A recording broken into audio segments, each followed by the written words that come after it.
তো এই যে হালুম সোনা কোথাকার ঘাস খায় একটু দেখেন, কোথায় একটা ঘাস জন্ম নিছে, ও ঠিক সেটা ওর খাওয়া লাগবে। ও সেটাকে দেখে রাখছে, ঠিক আছে, ও সেটাকে দেখে রাখছে যে ওই ঘাসটা আমার খাইতে হবে। ও হলো সেই দুষ্টু। আর এখানে আয়, এই দেখ এখানেও ঘাস আছে, দেখ এখানেও আছে। আমি এই শাক সরাই দিচ্ছি, নে খা, খা এবার খা। আসলে একটা বিড়াল পালা যে কতটা কষ্টের, যেরকম আনন্দ সুখ আছে সেরকম কষ্টও আছে। আমার এই হাতটা কিন্তু ফুল, ওই যে কেটে কেটে দাগ করছে, এই হাতটা কিন্তু আমার পোড়া, ঠিক আছে। ছোটোবেলায় আমার যখন 1 বছর বয়স তখন আমার হাতটা পুড়ে গেছিলো, এবং খুব বাজেভাবেই পুড়ে গেছিলো, মানে পুরো চামড়া উঠে জাস্ট সাদা গোশ বের হয়ে গেছিলো। তো আমার বাবা মা মানে তখন যেহেতু আমার আব্বু চাকরি করতো, টাউনেই থাকতো, তো হাসপাতালে নিয়ে ভর্তি করার পরে মানে 1.5 মাস হাসপাতালে ছিল আমারে নিয়ে।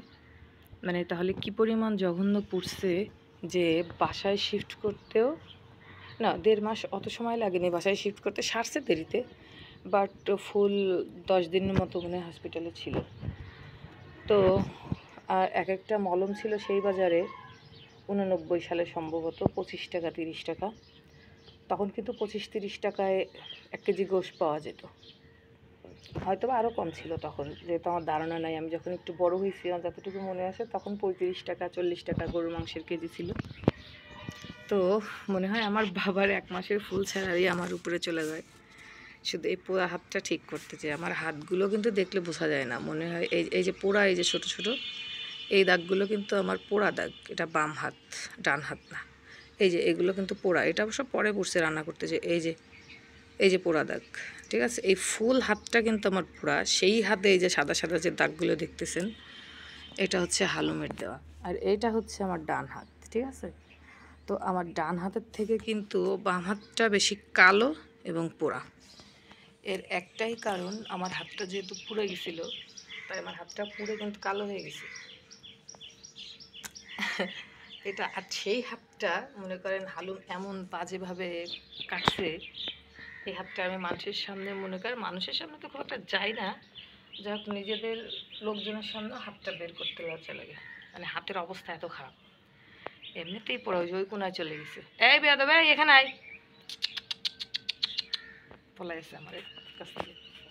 তো ও হচ্ছে এমনভাবে কাটছে বাজেভাবে, আমার হাতটা মানে কাইটা একদম শেষ করে দিছে।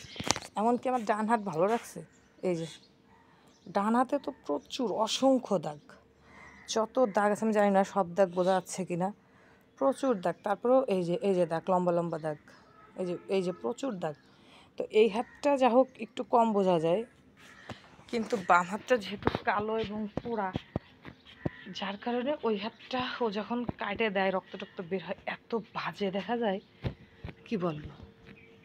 হ্যাঁ, কিন্তু ও এরকম করে, এই যে এই যে এই যে তাহলে দেখেন শান্তিটা কোথায়। আর আমার ছেলে, অনেকে বলতো আপনার ছেলে মানে ওকে ভয় দেয়, ওকে মারে, হ্যাঁ, কিন্তু আসলে ওরকম কিছু না। ও জাস্ট ওকে খেলা করে, আর ও ধরলে ওর রাগ হয়, কারণ একটাই, কারণ ও ধরে অনেকক্ষণ ধরে আদর করে, কচলায়, এটা ওর পছন্দ না। হ্যাঁ, এই জন্য আমার ছেলেবেলাকে আম্মু এবার আর বিড়াল আনবো না, ও যতদিন থাকবে ততদিন, তারপরে আর কোনো বিড়াল আনবে না। ওর জ্বালা অনেক সহ্য করছি, ওরে ভালোবাসি আমি, ঠিক আছে তাহলে ওরে বিক্রি করে দিই। আমি মাঝে মাঝে বলি যে তাহলে ঠিক আছে ওরে বিক্রি করে দিই, আচ্ছা না সেটা তো হবে না, সেটা আমি তাহলে কাউকে দিয়ে দিই, না সেটাও হবে না, তাকে দিতেও দিবে না, বিক্রিও করতে দিবে না, কিন্তু ও মরে গেলে আর কোনো বিড়াল আনবে না। আমি করছি যে আসলে আমি জানি না, আমি জানি না আমি পারবো কি না। তো এই যে আমার গাছের ফুল ছিটাই দিলাম আমার সিঁদুর গায়ে, হ্যাঁ, যেহেতু এই যে এই গাছের ফুলগুলো 1 থোকা করে ফোটে, আর 1 থোকা করে মানে হয়, এই থোকাটা এই যে এখন ফুটতেছে, মাশাআল্লাহ। আসলে ভালো লাগে গাছ, ফুল, পাখি, এগুলো আমার আসলে ভীষণ পছন্দ, ভীষণ পছন্দ, যা বলে বোঝানো যাবে না। আমি এই যে সকালবেলা, যদি আপনারা ভাবতে পারেন যে আপনি ভিডিও করেন তাই ছাদে আসেন, একদমই না। আমি যখন ভিডিও করতাম না, তখন আমি প্রত্যেক দিন সকালে ছাদে আসতাম ফজরের পরে, আসে একটু হাঁটতাম, গাছগুলারে দেখতাম, পানি দিতাম, বাসায় চলে যেতাম। এটা হচ্ছে আমার কাজ।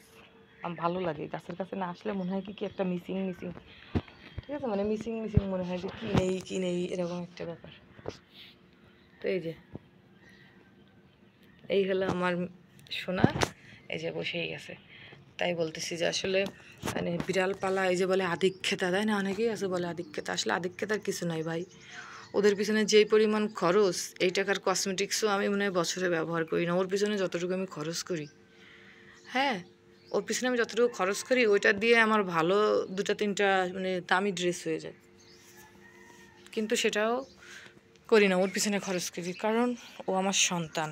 মানুষ পৃথিবীতে মায়ের কাছে সব থেকে বেশি মূল্যবান তার সন্তান, ঠিক আছে? তো আমার কাছে কিন্তু এটা ব্যতিক্রম না, আমার কাছেও কিন্তু মূল্যবান আমার সন্তান।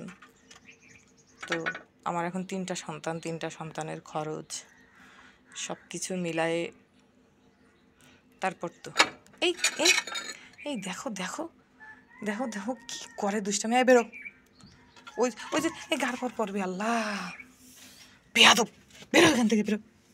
এত বড় দুষ্টু, যদি গাড় পর পরে, মাথার পর পরে, এই তোর যদি মাথার পর পরে, আয় আয় আয়, টাইস কাটে যাবে, টাইসে কাটে যাবে। দেখো টাইসগুলো কীভাবে তেরসা বেরসা করে রাখা।